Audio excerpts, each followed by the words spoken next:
আসসালামু আলাইকুম। আজকে বানিয়ে দেখিয়েছি ফুলকপির পাকোড়া। পাকোড়া খেতে এত বেশি টেস্টি হয়েছে, যাদের বাসায় ফুলকপি আছে তারা আজই ফুলকপির পাকোড়া বানিয়ে খেয়ে দেখতে পারেন।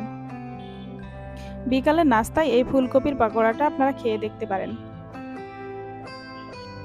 চলুন মূল রেসিপিতে যাওয়া যাক।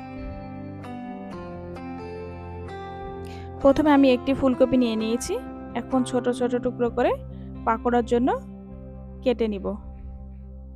ফুলকপির টুকরোগুলো যতটা সম্ভব ছোট করতে চেষ্টা করবেন, তাহলে যখন ফ্রাই করব তখন ভালোভাবে ভিতর থেকে কুক হয়ে যাবে। সবগুলো ফুলকপি একইভাবে কেটে নিয়েছি।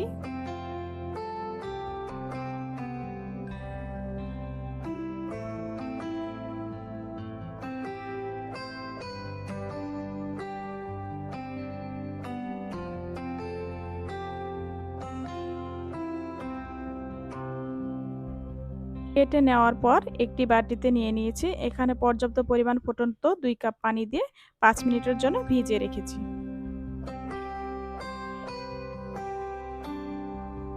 আর দিয়ে দিচ্ছি পরিমাণ মতো লবণ।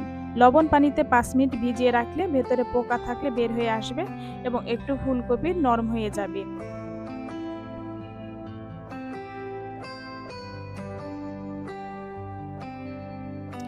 পাঁচ মিনিট পর লবণ মেশানো পানিতে ফুলকপি খুব ভালো মতো করে ধুয়ে একটি বাটিতে তুলে নেব।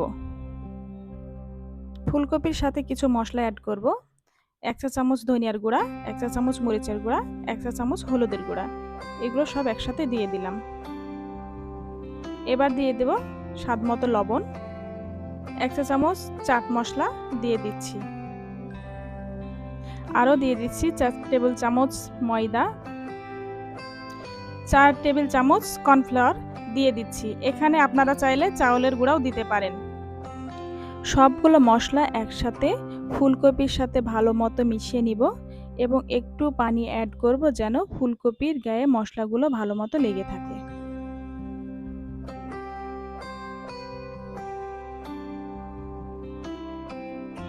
ফুলকপিগুলো ভালো মতো মিশানো হয়ে গেছে। এগুলোকে আমরা ফ্রাই করে নিব। একটি প্যানে পর্যাপ্ত পরিমাণ সয়াবিন তেল দিয়ে দিয়েছি আর এই গরম তেলের উপর একটা একটা করে দিয়ে দিচ্ছি মশলার সাথে মাখানো ফুলকপিগুলো।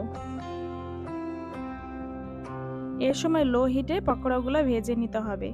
হাই হিটে দিলে উপর থেকে কালার চলে আসবে আর ভিতর থেকে কাঁচা ভাব থেকে যাবে। এজন্য অল্প আঁচে ফুলকপি ফ্রাই করতে হবে। এভাবে বেশ কিছুক্ষণ উল্টে পাল্টে ফ্রাই করে নিয়েছি। দেখতে পাচ্ছেন খুব সুন্দরভাবে পাকোড়াগুলোর কালার চেঞ্জ হয়ে এসেছে। ভেতর থেকেও খুব ভালো কুক হয়েছে।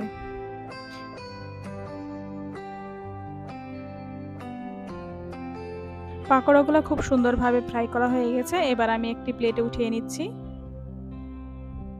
ফুলকপির পাকোড়াগুলো তৈরি করা আমার কমপ্লিট। ফুলকপির পাকোড়াগুলো উপর থেকে মচমচে এবং ভিতরে অনেক নরম হয়েছে, দেখতেই পাচ্ছেন। ফুলকপির পাকোড়াগুলো টমেটো সসের সাথেও খেতেও দারুণ লাগে। আমি টমেটো সসের সাথে পরিবেশন করেছি।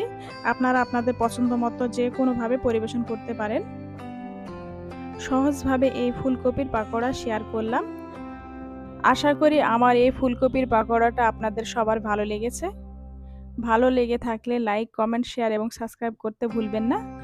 ভালো থাকবেন, সুস্থ থাকবেন। আল্লাহ হাফেজ।